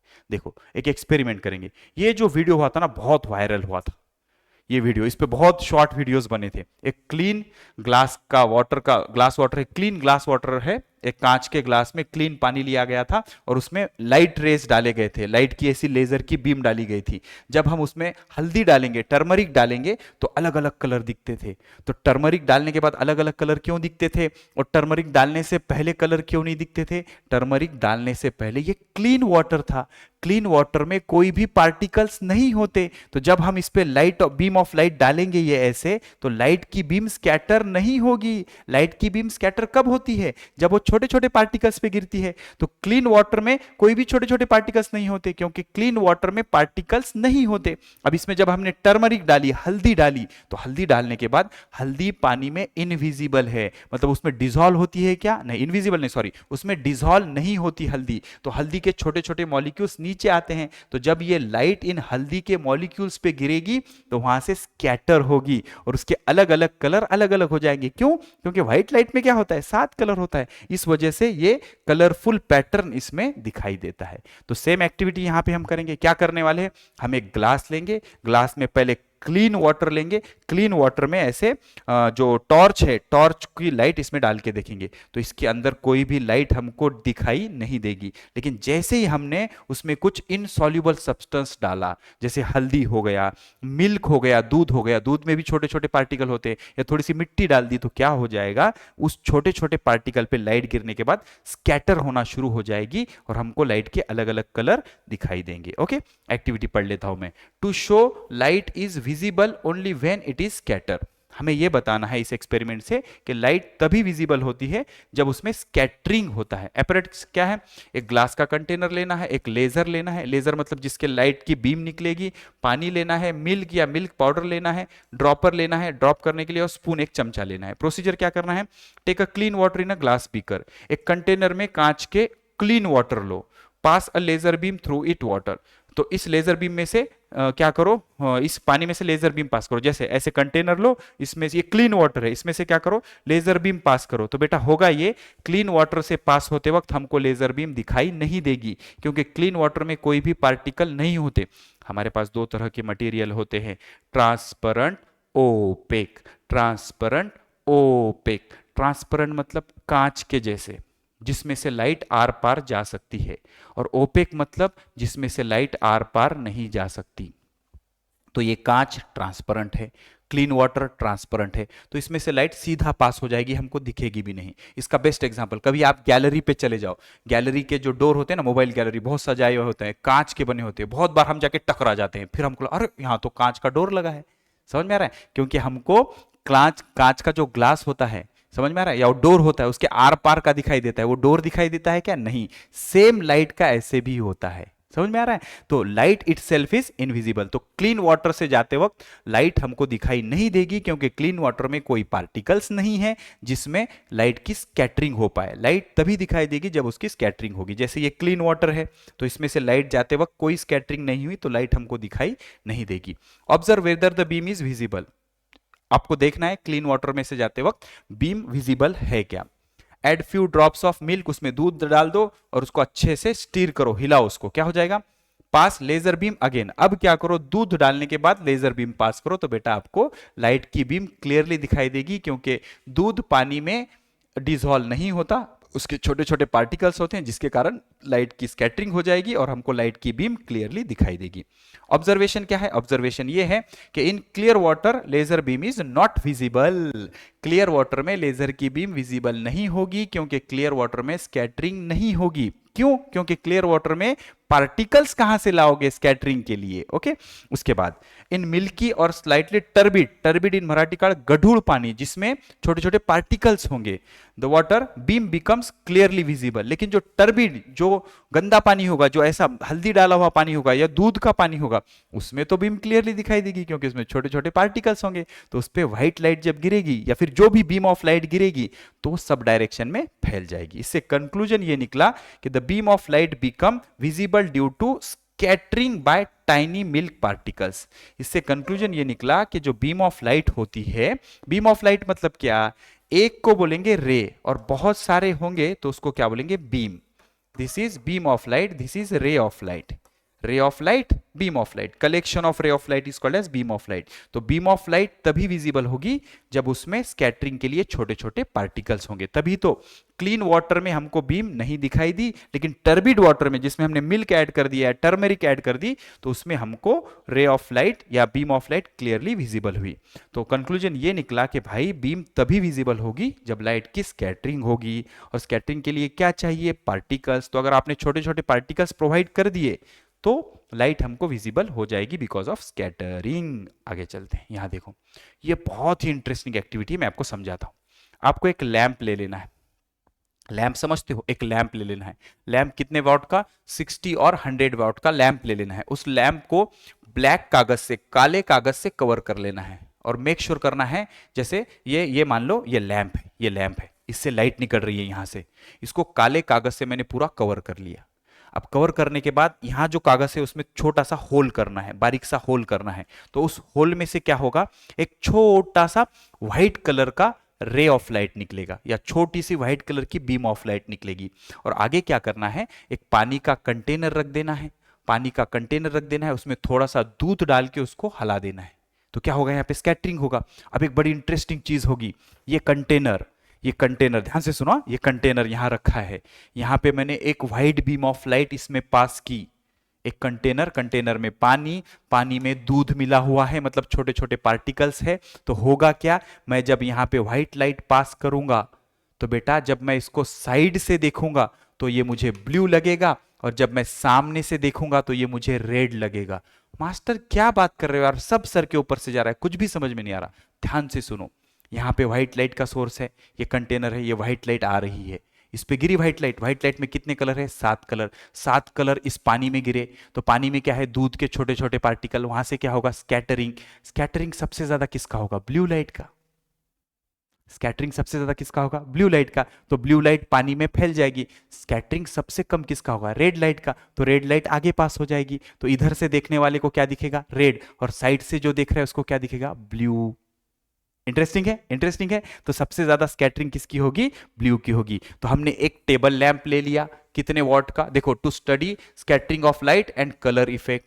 कलर इफेक्ट क्या होता है हमको स्टडी करना है। हमने एक टेबल लैंप लिया 60 वाट और 100 वाट का, एलईडी नहीं है क्योंकि एलईडी में सिर्फ एक कलर होता है। टेबल लैंप ये जो है व्हाइट लाइट है, इसमें टोटल कितने कलर है, 7 कलर है। तो एलईडी सिंगल कलर होती है, लेकिन ये जो टेबल लैंप है ये क्या है, व्हाइट लाइट होती है जिसमें 7 कलर होते हैं। एक थिक ब्लैक पेपर लिया, पैकिंग नीडल ले लिया, ग्लास बीकर लिया, वाटर लिया, मिल्क लिया, ड्रॉपर लिया और स्पून लिया। क्या किया हमने, cover the lamp with black pepper. ये जो लैंप था ना, इसको ब्लैक पेपर से कवर कर दिया। Make a small hole 1 to 2 millimetre at the centre of paper. इस पेपर के सेंटर में एक होल कर दिया, जिससे क्या होगा, इसमें से एक व्हाइट लाइट निकलेगी। ऐसे एक व्हाइट लाइट निकलेगी जो इस बीकर से हम पास करवाएंगे, ठीक है।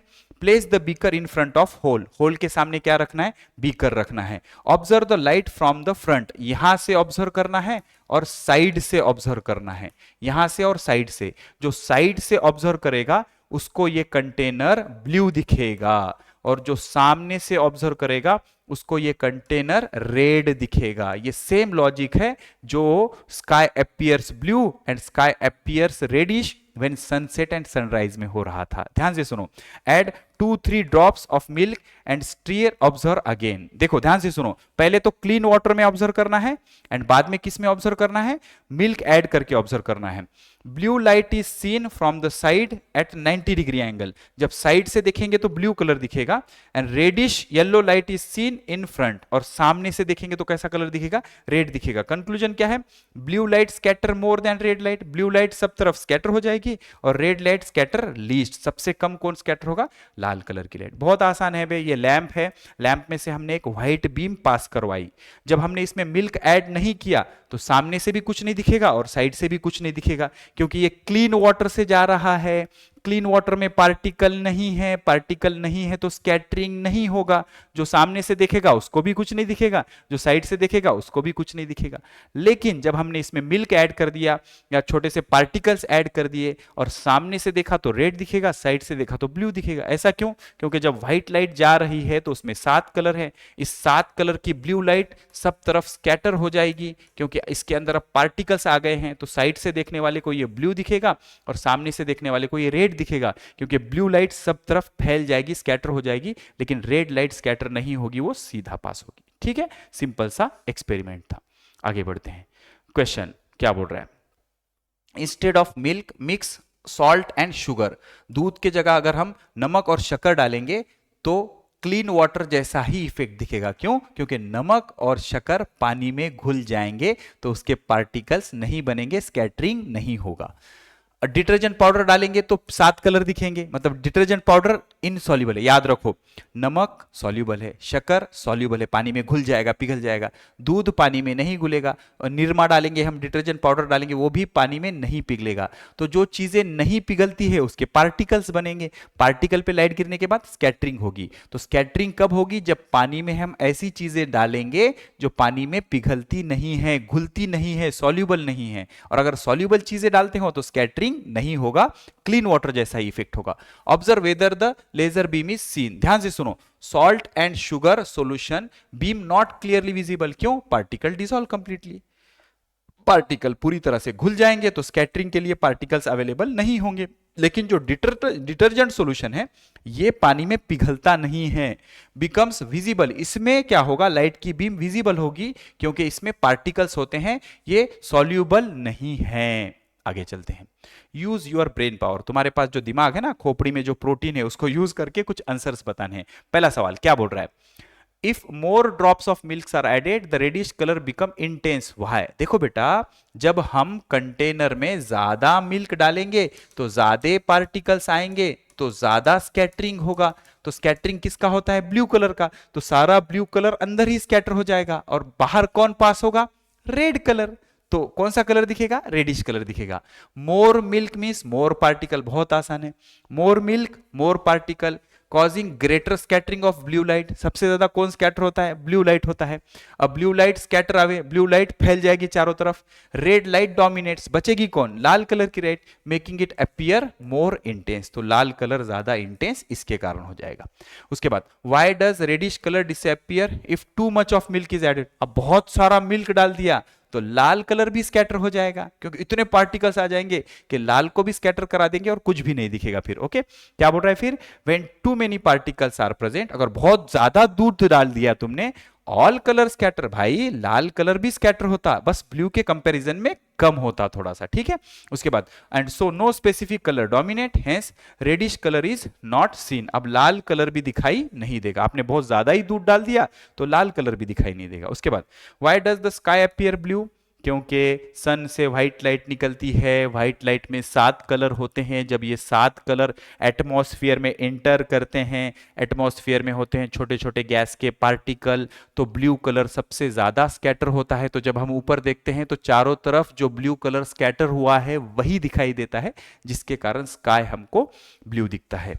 Blue light has shorter wavelength, और ब्लू लाइट स्कैटर ज्यादा क्यों होता है, क्योंकि उसकी वेवलेंथ कम होती है, and scatter more, blue light की वेवलेंथ कम होती है, स्कैटरिंग ज्यादा होती है, by air molecule like nitrogen and oxygen, air में क्या होता है, नाइट्रोजन और oxygen, therefore sky appears blue, जिसके कारण स्काई हमको कैसे दिखता है, ब्लू कलर का दिखता है। स्क्रीनशॉट ले लो, आगे चलते हैं, यहां चलते हैं, क्या बोल रहा है, why does the sun appear red during the sunrise and sunset, जब सनराइज या सनसेट होता है तो लाइट रे को ज्यादा दूरी ट्रेवल करना होता है एटमॉस्फेयर में, अब जितनी देर तक एटमॉस्फेयर में ट्रेवल करेगा उतनी उसकी स्कैटरिंग होगी। अब सनरेज होते हैं व्हाइट, व्हाइट में होते हैं 7 कलर, तो VIBG VOR में से 6 कलर तो स्कैटर होके सब तरफ फैल जाएंगे, बचेगा कौन, रेड कलर, इसलिए सनराइज और सनसेट होते वक्त जो स्काई है वो रेडिश दिखता है। जैसे मान लो ये अर्थ है, ये अर्थ है, हम यहाँ पे खड़े हैं अर्थ पे, और ये एटमॉस्फेयर है, ठीक है। तो जब सन राइज हो रहा है तो सन यहाँ पे है, सनसेट हो रहा है तो सन यहाँ पे है, और आफ्टरनून में यहाँ पर है। तो अब जो व्हाइट कलर का रेज है राइज के टाइम इतना ट्रैवल करेगा, और आफ्टरनून में इतना, इवनिंग में इतना। तो आप ही बताओ ना, राइज करते वक्त जो डिस्टेंस ट्रैवल करना पड़ रहा है उसको, और सेट होते वक्त जो डिस्टेंस ट्रैवल करना पड़ रहा है ये एटमॉस्फेयर में, वो ज्यादा है in comparison to this distance. तो जब यहां और यहां लाइट रे ट्रैवल करेगा व्हाइट कलर का, तो बाकी 6 कलर स्कैटर होके फैल जाएंगे, बस एक कलर हमारे आंखों तक पहुंचेगा और वो होगा रेड, बस एक कलर हमारे आंखों तक पहुंचेगा वो होगा रेड। तो सन राइज होते वक्त और सन सेट होते वक्त हमको जो स्काई है वो कैसा दिखेगा, रेड कलर का दिखेगा। लेकिन जब ये यहां होता है ना, जब ये यहां होता है तो यहां पे ये सारे ब्लू कलर स्कैटर होके हमको दिखाई देता है, तो यहां से देखेंगे तो स्काई कैसा दिखेगा, ब्लू दिखेगा, सिंपल लॉजिक है। क्या बोल रहा है, ध्यान से सुनो, at sunrise and sunset sunlight travel longer distance through the atmosphere, sunrise होते वक्त और sunset होते वक्त एटमॉस्फेयर से इसको लंबा डिस्टेंस ट्रेवल करना पड़ता है, इसको लंबा डिस्टेंस ट्रेवल करना पड़ता है, जिसके कारण most of the blue light scattered away, जिसके कारण मैक्सिमम ब्लू लाइट स्कैटर होके दूर चली जाती है, मैक्सिमम लाइट स्कैटर होके दूर चली जाती है, बस एक ही लाइट हमारे आंखों तक पहुंचती है, red light reaches our eyes making the sun appears red, जिसके कारण हमको सन कैसे दिखाई देता है, रेड दिखाई देता है, ठीक है। नेक्स्ट सवाल, पांचवा सवाल क्या बोल रहा है, why would the sky appear dark without atmosphere, भाई जब एटमॉस्फेयर ही नहीं होगा तो लाइट का स्कैटरिंग ही नहीं होगा, और लाइट का स्कैटरिंग ही नहीं होगा तो हमको लाइट दिखाई नहीं देगी, simple. Without atmosphere there would no scattering of light, light दिखती किसकी वजह से, स्कैटरिंग की वजह से, स्कैटरिंग के लिए क्या चाहिए, छोटे छोटे पार्टिकल्स, तो एटमॉस्फेयर ही नहीं होगा तो लाइट का स्कैटरिंग नहीं होगा, तो लाइट दिखाई नहीं देगी, तो हमको क्या दिखेगा, पूरा डार्क दिखेगा, पूरा अंधेरा दिखेगा। Points to remember, scattering make light visible, रट लो इसको, लाइट खुद इनविजिबल है, और जो लाइट के अंदर स्कैटरिंग होता है वो लाइट को क्या बनाता है, विजिबल बनाता है। दूसरा, blue light scatter the most, blue light सबसे ज्यादा स्कैटर होता है,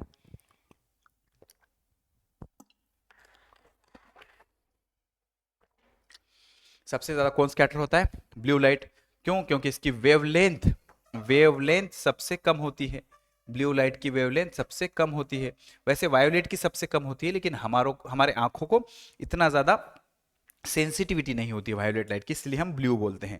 red light scatter the least, सबसे कम स्कैटर कौन होता है, रेड लाइट, तभी तो दूर के डिस्टेंस से रेड लाइट हमारे आंखों तक पहुंचती है।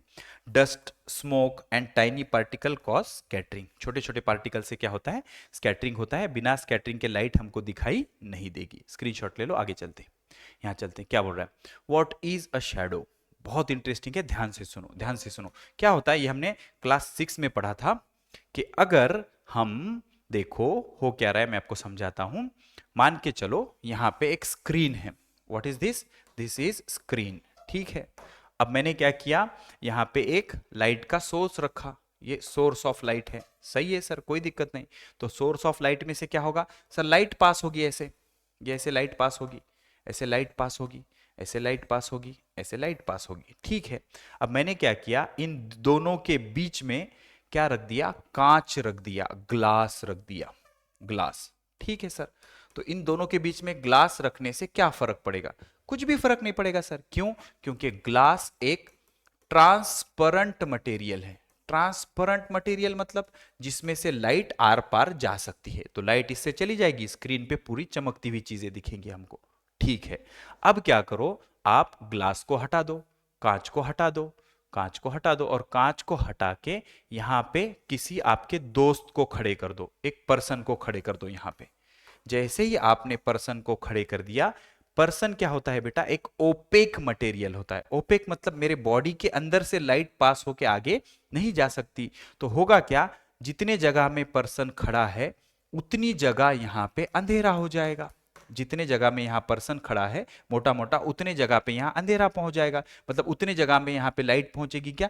नहीं पहुंचेगी। तो उस अंधेरे वाले जगह को इस ऑब्जेक्ट की क्या बोलेंगे? शैडो। क्या बोलेंगे? शैडो। जब हम सोर्स ऑफ लाइट और स्क्रीन के बीच में एक ओपेक ऑब्जेक्ट रख देते हैं, ओपेक मतलब जिसमें से लाइट पास नहीं हो सकती, तो क्या होगा, जितने एरिया में से या जितने सरफेस से लाइट पास नहीं हो सकती उतनी लाइट ब्लॉक हो जाएगी, और उसके उतने जगह में आगे हमको अंधेरा दिखेगा। उस अंधेरे वाले जगह को हम शैडो बोलेंगे। क्या बोलेंगे? शैडो बोलेंगे। यहां चलते हैं, समझते। लेट्स रिकॉल, ये हमने क्लास 6 में पढ़ा था। क्या? What is a shadow? A shadow is a dark region, अंधेरे वाली जगह, फॉर्म ऑन अ स्क्रीन। कहां बनती है? स्क्रीन पे बनती है। देखो ना, अंधेरे वाली जगह जो स्क्रीन पे बन जाती है, किसके कारण बनती है? किसके कारण बनती है? ध्यान से सुनो। When opaque object block light from the source, when opaque object block light from the source, रट लेना बेटा, बहुत इंपॉर्टेंट डेफिनेशन है। ऐसी अंधेरी वाली जगह जो बनती है क्योंकि ओपेक ऑब्जेक्ट, ये कैसा ऑब्जेक्ट है? Opaque, OPAQUE। ओपेक मतलब ग्लास के अपोजिट, जिससे लाइट पास नहीं हो सकती। वो क्या करता है, इतने रीजन की लाइट को ब्लॉक कर देता है, इस कारण यहां पे लाइट नहीं पहुंच पाएगी। तो उस अंधेरे वाले जगह को क्या बोलेंगे? शैडो बोलेंगे। शैडो बोलेंगे। ठीक है, आगे बढ़। What is a, how shadow is form? ध्यान से सुनो। A shadow is form when there is a source of light. हमें क्या चाहिए? एक सोर्स ऑफ लाइट चाहिए। दूसरा, opaque object comes in the path of light. Light के पाथ में क्या रखा होना चाहिए? एक ओपेक ऑब्जेक्ट रखा हुआ होना चाहिए। तीसरा, स्क्रीन और surface is present behind the object. और ऑब्जेक्ट के पीछे क्या चाहिए? एक स्क्रीन या सरफेस चाहिए। तो इस ओपेक ऑब्जेक्ट की इस लाइट के सोर्स की वजह से यहां पे एक शैडो बन जाएगी। ओके, आगे चलते हैं। क्या बोल रहा है? Light can not pass through the object, क्योंकि वो ओपेक ऑब्जेक्ट है, ओपेक ऑब्जेक्ट में से लाइट पास नहीं हो सकती। So dark region is form on the screen and that is called as shadow. उसको क्या बोलते हैं? शैडो बोलते हैं। ठीक है, आगे चलते हैं। आहा, वेरी गुड, बहुत इंटरेस्टिंग। ध्यान से सुनो। देखो, लाइट के दो तरह के सोर्स होते हैं, एक होता है पॉइंट सोर्स, एक होता है लाइन सोर्स या एक्सटेंडेड सोर्स। अगर हम एक छोटा सा पॉइंट ले ले, छोटा सा बल्ब ले ले, एलईडी जैसा, ये कैसा छोटा सा बल्ब ले ले, तो इसको बोलेंगे पॉइंट सोर्स। क्या बोलेंगे? Point source. और हम ट्यूबलाइट जैसा एक बड़ा सोर्स ले ले, तो इसको क्या बोलेंगे बेटा? Extended source. ओके, एक छोटा सा लाइट का सोर्स है, छोटा सा बल्ब है, तो उसको क्या बोलेंगे? Point source. और एक लंबा सोर्स है, जैसे ट्यूबलाइट होती है, ऊपर लगी है ट्यूबलाइट, ये ट्यूबलाइट जैसी, तो इसको क्या बोलेंगे? Extended source. क्योंकि ये बड़ा है ना बेटा, ये बड़ा है, इसलिए इसको क्या बोलेंगे? Extended source. बहुत सारे पॉइंट सोर्स को जोड़कर क्या बनता है? एक्सटेंडेड सोर्स बनता है। ये पॉइंट सोर्स और ये एक्सटेंडेड सोर्स। तो बेटा होगा क्या, जब हम किसी पॉइंट सोर्स के सामने एक ऑब्जेक्ट रखेंगे, तो ये होगा, देखो यहां से रे ऑफ लाइट निकलेगा, यहां से रे ऑफ लाइट निकलेगा, और इतना लाइट का रीजन वो पूरी तरह से ब्लॉक कर देगा। तो यहां पे इसकी डार्क कलर की शैडो बन जाएगी। इस रीजन को बोलते हैं अम्ब्रा। क्या बोलते हैं? Umbra. What is this called? Umbra. Dark colour की शैडो बनती है पॉइंट सोर्स के सामने ओपेक ऑब्जेक्ट रखने से, उसकी एक डार्क शैडो बनती है, उसको बोलते हैं अम्ब्रा। क्या बोलते हैं? अम्ब्रा। अगर ऑब्जेक्ट एक्सटेंडेड है, सोर्स अगर एक्सटेंडेड है, उसके सामने अगर हम ऑब्जेक्ट रखेंगे तो क्या होता है, सेम यहां से निकलने वाले रेज ऐसे जाएंगे, यहां से निकलने वाले रेज ऐसे जाएंगे और इतने रीजन में उसकी शेडो बन जाएगी डार्क कलर की, इसको बोलेंगे अम्ब्रा, इसको क्या बोलेंगे, अम्ब्रा। ओके, लेकिन यहां से निकलने वाले रेज और यहां से निकलने वाले रेज ऐसे जाके यहां पे एक थोड़ी सी कम डार्क शेडो भी बना देंगे, उसको बोलेंगे पेनम्ब्रा। क्या बोलेंगे, penumbra, umbra penumbra, umbra penumbra. ठीक है, अगर पॉइंट सोर्स है लाइट का, उसके सामने ऑब्जेक्ट रखा है तो एक डार्क इमेज बनेगी, उसकी डार्क शेडो बनेगी, उसको बोलेंगे अम्ब्रा, लेकिन सोर्स एक्सटेंडेड है। अच्छा, तो सर पॉइंट सोर्स से पेनम्ब्रा बनती है क्या, नहीं, पॉइंट सोर्स यहां पे लिख देता हूं मैं, point source does not form point source से पेनम्ब्रा, मतलब कम इंटेंसिटी की शेडो नहीं बनती। पॉइंट सोर्स से, पॉइंट लाइट सोर्स से पेनम्ब्रा नहीं बनेगा, लेकिन जो एक्सटेंडेड सोर्स है उसके वजह से डार्क शेडो भी बनेगी और उसके बाजू में थोड़ी सी फेंट शेडो भी बनेगी। ओके, तो डार्क शेडो को बोलेंगे अम्ब्रा और जो फेंट शेडो होगी उसको बोलेंगे पेनम्ब्रा। तो अगर पॉइंट सोर्स बन लेंगे तो क्या बनेगा, सिर्फ अम्ब्रा बनेगा जो डार्क शेडो है, और अगर एक्सटेंडेड सोर्स लेंगे तो उससे अम्ब्रा भी बनेगा, मतलब डार्क शेडो भी बनेगी और उसके बाजू में थोड़ी सी फेंट शेडो भी बनेगी, उसको बोलेंगे पेनम्ब्रा। तो अम्ब्रा और पेनम्ब्रा बनने के लिए क्या चाहिए, देखो अगर एक्सटेंडेड ऑब्जेक्ट है या सॉरी एक्सटेंडेड सोर्स है, बड़ा सोर्स है लाइट का, तो उससे दोनों तरह की शेडो बनेगी, डार्क भी और उसके बाजू में फेंट भी। तो डार्क को अम्ब्रा बोलेंगे और जो फेंट होगी उसको पेनम्ब्रा बोलेंगे। लेकिन जो पॉइंट सोर्स है, छोटा सा सोर्स है, उसकी वजह से सिर्फ डार्क शेडो बनेगी, उसको क्या बोलेंगे, umbra. Very simple, very simple. इसके एक्टिविटीज कर लेते हैं, यहां चलते हैं, मैं आपको समझाता हूं, ध्यान से सुनो। ट्राई दिस, क्या किया है यहाँ पे हमने, क्या किया, एक कैंडल ले ली। अब कैंडल ना बेटा एक एक्सटेंडेड सोर्स है, लेकिन हमने क्या किया, कैंडल को पूरा कवर कर लिया एक कार्डबोर्ड से और कार्डबोर्ड को एक छोटा सा होल कर दिया, तो इससे निकलने वाली लाइट इस छोटे से होल से पास होगी, तो ये क्या बन गया, पॉइंट सोर्स। सही है, तो पॉइंट सोर्स की वजह से कौन सी शैडो बनती है, सिर्फ डार्क शैडो बनती है, जिसको बोलते हैं अम्ब्रा। क्या बोलते हैं, अम्ब्रा। तो ये जो पॉइंट सोर्स है इसके सामने हमने एक बॉल रखा, बड़ा सा बॉल रखा, तो बेटा इसकी शैडो बन गई, यहां से निकलने वाला रे ऐसे पास हुआ, यहां से निकलने वाला रे ऐसे पास हुआ, तो एक डार्क कलर की शैडो बन गई। यहां पे कोई भी फेंट शैडो नहीं बनी, क्योंकि सोर्स कैसा है, पॉइंट सोर्स। पॉइंट सोर्स की वजह से सिर्फ डार्क शैडो बनती है, जिसको हम अम्ब्रा बोलते हैं। तो ये क्या बन गया, एक अम्ब्रा बन गया। और पॉइंट सोर्स जो होता है, लिखते चलो, point source does not form, point source does not form penumbra, penumbra. Point source penumbra form नहीं करता, पेनम्ब्रा फॉर्म नहीं करता। Okay, shadow form by point source. क्या लेना है हमको एपरेटस, एक कैंडल ले लेना है या टॉर्च लेना है। बेटा कैंडल या टॉर्च क्या होता है, एक्सटेंडेड सोर्स होता है। कार्डबोर्ड ले लेना है, उसको छोटा सा होल कर लेना है, एक स्क्रीन लेना है, एक बड़ा सा बॉल लेना है। क्या करना है, कार्डबोर्ड को सामने रखना है, उसको छोटा सा होल कर दिया हमने, पिन होल, क्योंकि हमें पॉइंट सोर्स चाहिए, और इसके पीछे कैंडल रख दी। तो कैंडल की लाइट कहां गिरेगी, इस होल पे गिरेगी, और होल क्या करेगा, एक पॉइंट सोर्स का काम करेगा। इस पॉइंट सोर्स के सामने एक बड़ा सा बॉल रख दिया, तो उस बॉल की ना बेटा एक डार्क शैडो बनेगी, फेंट शैडो होगी ही नहीं, तो इस डार्क शैडो को क्या बोलेंगे, अम्ब्रा बोलेंगे। टेक अ कैंडल और torch as a light source, candle या टॉर्च को एज अ लाइट सोर्स लो। Place cardboard with small hole in front of it, उस कैंडल के सामने एक छोटा सा कार्डबोर्ड रखो जिसमें छोटा सा होल है। Light passes only through tiny hole, इस छोटे से होल में से लाइट पास करेगी, और ये किसका काम करेगा, एक पॉइंट सोर्स का काम करेगा, छोटे से पॉइंट सोर्स का काम करेगा। Place a screen about 1 metre away, screen से 1 मीटर दूर क्या करो, एक स्क्रीन रखो, स्क्रीन यहां से 1 मीटर दूर रखो। फिर hang a big ball between screen and the cardboard, cardboard जो पॉइंट सोर्स का काम कर रहा है और स्क्रीन, इनके बीच में एक बड़ा सा बॉल रखो। Observe the shadow on the screen, screen पे जो शेडो बन रही है उसको ऑब्जर्व करो। तो हमने ये ऑब्जर्व किया कि ये पॉइंट सोर्स था, तो पॉइंट सोर्स की वजह से एक डार्क शेडो बनेगी, इसको बोलेंगे अम्ब्रा। ओके, ऑब्जर्वेशन क्या किया हमने, a completely dark shadow is seen on the screen, screen पे ना बेटा एक मेरे शर्ट के कलर जैसी एकदम ब्लैक कलर की शेडो बनी, dark, this shadow is called as umbra.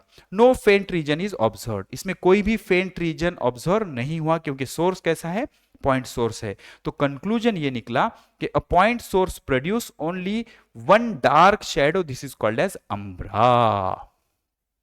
Point source की वजह से हमेशा एक डार्क शैडो प्रोड्यूस होगी, इसको क्या बोलेंगे, अम्ब्रा बोलेंगे। क्या बोलेंगे, अम्ब्रा। और अम्ब्रा किसको कहते हैं, region where no light reaches. Umbra मतलब ऐसा रीजन जहां पे बिल्कुल कोई भी लाइट नहीं पहुंचती। तो इस बॉल जो ओपेक मटेरियल था, इसने यहां से निकलने वाले लाइट को ब्लॉक कर दिया इतने रीजन में, और एक डार्क कलर की शेडो बन गई जिसको बोलेंगे अम्ब्रा। तो यहां पे की पॉइंट क्या लिखा है, जो पॉइंट सोर्स होता है ओनली अम्ब्रा बनाता है, नो पेनम्ब्रा। पेनम्ब्रा मतलब फेंट शेडो नहीं बनाता। ठीक है, इसका स्क्रीनशॉट ले लो बेटा, इसका स्क्रीनशॉट ले लो।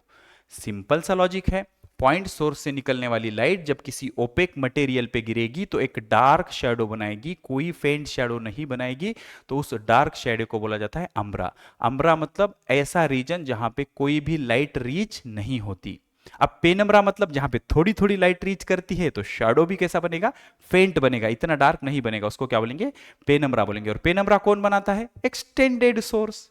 तो अम्ब्रा, अम्ब्रा सिर्फ क्या होता है, अम्ब्रा पॉइंट सोर्स से सिर्फ अम्ब्रा बनता है, और एक्सटेंडेड सोर्स से अम्ब्रा और पेनम्ब्रा दोनों बनते हैं। ओके, जैसे मैं आपको समझाता हूं, इसका स्क्रीनशॉट ले लो। यहां चलते हैं, देखो यहां पे, देखो यहां पे हमने क्या किया, पॉइंट सोर्स को रिप्लेस किया एक टॉर्च से।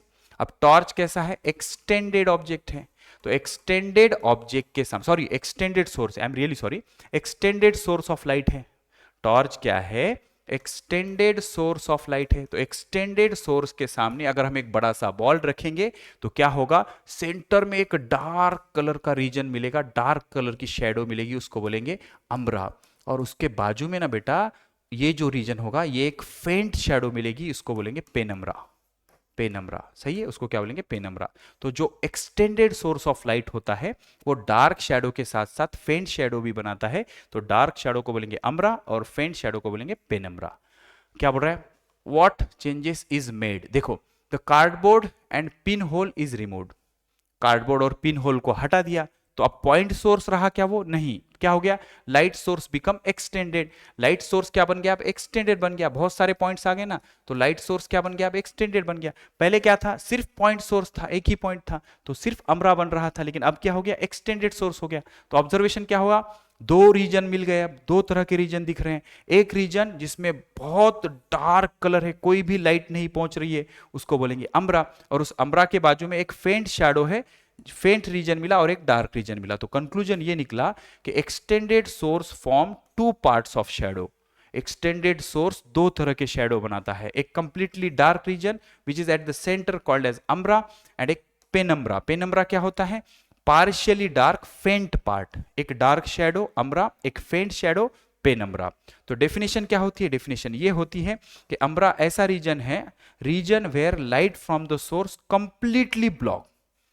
अम्ब्रा वो रीजन है जहां पर सोर्स से निकलने वाली पूरी की पूरी लाइट क्या कर दी गई है, ब्लॉक कर दी गई है। और जो पेनम्ब्रा है वो रीजन है जहां पे पूरी लाइट ब्लॉक नहीं हुई, थोड़ी ब्लॉक हुई है, थोड़ी पास की गई है। जैसे ये टॉर्च है, टॉर्च क्या है, एक्सटेंडेड सोर्स है, क्योंकि इसमें बहुत सारे पॉइंट सोर्स हैं।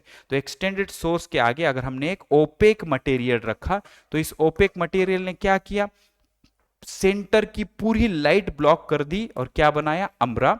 और साइड की थोड़ी ब्लॉक की, थोड़ी पास की, तो एक फेंट शैडो बनाया, उसको क्या बोलेंगे, पेनम्ब्रा। तो कहानी बहुत आसान है, इसका भी स्क्रीनशॉट ले लो, मैं आपको समझाता हूं। अगर पॉइंट सोर्स है तो पॉइंट सोर्स सिर्फ अम्ब्रा बनाता है, ऐसी शैडो बनाता है जो कंप्लीटली डार्क होगी। और अगर एक्सटेंडेड सोर्स है, बड़ा सोर्स है, तो वो दो तरह के शैडो बनाता है, एक रीजन जहां पे लाइट बिल्कुल पास नहीं होती, उसको बोलते हैं अम्ब्रा, और एक रीजन जहां पे थोड़ी थोड़ी लाइट पास होती है, उसको बोलते हैं पेनम्ब्रा। क्या बोलते हैं, पेनम्ब्रा। ठीक है, आगे बढ़ेंगे, यहां चलते हैं, देखो ध्यान से सुनो, अब ये क्या बोल रहा है, effect of distance, big ball. Distance का इफेक्ट क्या होगा, as the screen is moved further away, जब हम स्क्रीन को दूर मूव करते हैं तो शेडो बढ़ता है, शेडो का साइज बढ़ जाता है। तो अम्ब्रा का साइज भी बढ़ता है और पेनम्ब्रा का साइज भी बढ़ता है। हमने ये 6th में भी सीखा था कि अगर distance between source and screen या ऑब्जेक्ट एंड स्क्रीन अगर हम बढ़ाते हैं तो अम्ब्रा का रीजन भी बढ़ेगा और पेनम्ब्रा का रीजन भी बढ़ेगा। तो इससे कंक्लूजन क्या निकलेगा, for big object both umbra and penumbra grows larger with distance. जैसे जैसे डिस्टेंस बढ़ता जाएगा वैसे वैसे अम्ब्रा और पेनम्ब्रा का जो साइज है वो बढ़ता जाएगा। अम्ब्रा मतलब कंप्लीटली डार्क शैडो और पेनम्ब्रा मतलब थोड़ी सी फेंट शैडो, और डिस्टेंस बढ़ाएंगे तो अम्ब्रा और पेनम्ब्रा दोनों बढ़ जाएंगे। ठीक है, अच्छा अब हमने क्या किया, बॉल का साइज बदल दिया, effect of object, small ball, ball छोटा सा यूज किया, देखो छोटा बॉल यूज किया, छोटा बॉल यूज किया तो पहले इसको मत देखो, इसको देखो, छोटा बॉल यूज किया तो छोटा सा अमरा मिला और बड़ा सा क्या मिला, पेनम्रा मिला। ठीक है। अच्छा, अब जैसे जैसे मैं इसको पीछे चलाता जा रहा हूं, जैसे मान लो मैंने इसको पीछे खिसकाया तो यहां पे और छोटा हो गया क्या, अमरा, और पीछे खिसकाया तो और छोटा हो गया क्या, अमरा, और पीछे खिसकाया तो और छोटा हो गया। तो एक जगह आएगी जब अमरा का साइज बहुत कम हो जाएगा और बाकी सारा क्या बच जाएगा, पेनम्रा बच जाएगा। ठीक है। तो अगर मैं ऑब्जेक्ट छोटा सा रखता हूं और स्क्रीन को पीछे पीछे खिसकाता हूं तो जो सेंटर में डार्क शेडो बन रही है उसकी साइज क्या होते जाएगी, कम कम होते जाएगी। ये जो डार्क शेडो बन रही है इसकी साइज क्या होते जाएगी, कम कम होते जाएगी जब मैं इसको स्क्रीन को पीछे पीछे लेता हूं।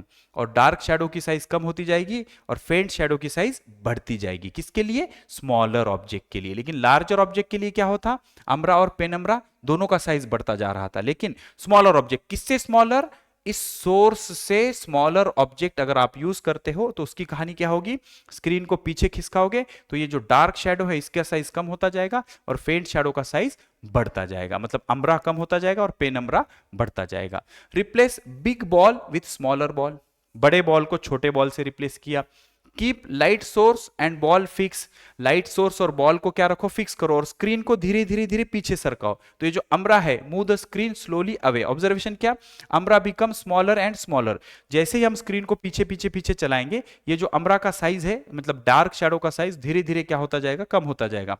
Eight certain distance umbra disappears, एक डिस्टेंस पे पहुंचने पर अमरा पूरी तरह से डिसअपियर हो जाएगा। जैसे जब मैंने स्क्रीन को उठा के यहां ले गया तो पूरा के पूरा अमरा डिसअपियर हो गया, सारा क्या बना, अब पेनम्रा बचा। ओके, ओनली पेनम्रा रिमेन्स, सिर्फ क्या बचा, पेनम्रा बचा। तो इससे कंक्लूजन ये निकला कि भाई स्मॉलर ऑब्जेक्ट को अगर हम स्क्रीन को पीछे ले जाएंगे तो अमरा में disappear completely for an extended source. तो एक्सटेंडेड सोर्स के लिए अमरा पूरी तरह से डिसअपियर भी हो सकता है। ठीक है।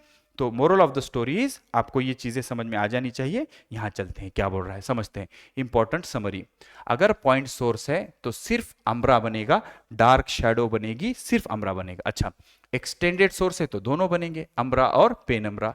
एक्सटेंडेड सोर्स के लिए बिगर ऑब्जेक्ट है, डिस्टेंस बढ़ाओगे तो दोनों बढ़ जाएंगे, अमरा भी और पेनम्रा भी। स्मॉलर ऑब्जेक्ट है तो क्या होगा, अम्ब्रा का साइज कम होगा और इतना कम हो सकता है वो डिसअपियर भी हो सकता है।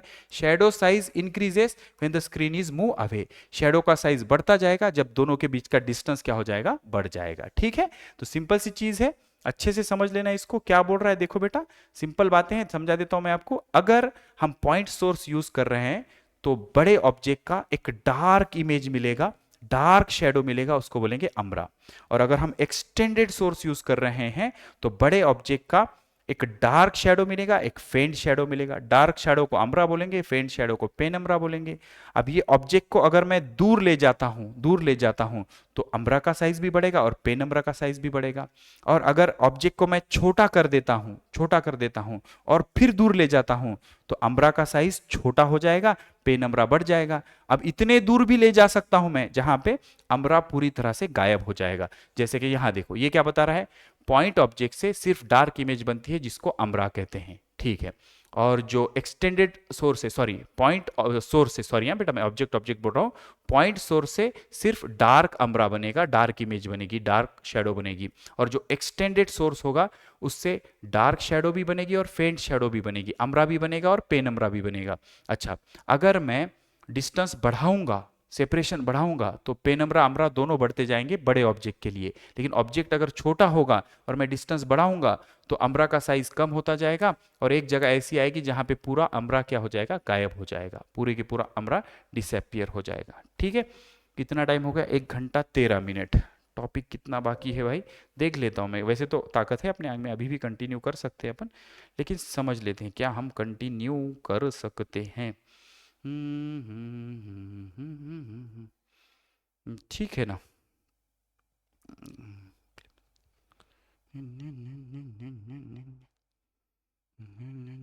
नहीं चलो कोई बात नहीं, ये जो इक्लिप्स या एक्लिप्स है, चंद्र ग्रहण सूर्य ग्रहण, इसको हम नेक्स्ट लेक्चर में कंप्लीट कर लेंगे, कोई बात नहीं। यहाँ पे इस लेक्चर को हम करते हैं खत्म बेटा, नेक्स्ट लेक्चर में मिलेंगे इसके पार्ट 2 में। तो अक्लिप्स या इक्लिप्स भी बोलते हैं, अक्लिप्स भी बोलते हैं, ये नेक्स्ट लेक्चर में डिस्कस करेंगे। तो यहाँ पे पार्ट 1 को हम करेंगे खत्म। लेक्चर को लाइक ज़रूर करना, चैनल को सब्सक्राइब करना और हमारे अपने सोशल मीडिया प्लेटफॉर्म पे इसको शेयर ज़रूर करना। आपके जो व्हाट्सअप के ग्रुप होंगे, अलग अलग ग्रुप में इन वीडियो के लिंक्स को शेयर करो, ताकि कोई भी महाराष्ट्र बोर्ड का बच्चा अच्छी पढ़ाई से, क्वालिटी नीट जेई के फाउंडेशन के पढ़ाई से दूर ना रहे। बेटा जल्दी मिलेंगे इसके पार्ट 2 में, और मेक श्योर करेंगे कि इस टॉपिक के पार्ट 2, 2 ही पार्ट बने, क्योंकि 50 एमसीक्यू भी करने हैं हमको, एक्सरसाइज भी करनी है, वो सब निपटाते चलेंगे। जल्दी मिलेंगे इसके पार्ट 2 में, तब तक पढ़ते रहिए, मुस्कुराते रहिए। जय हिंद।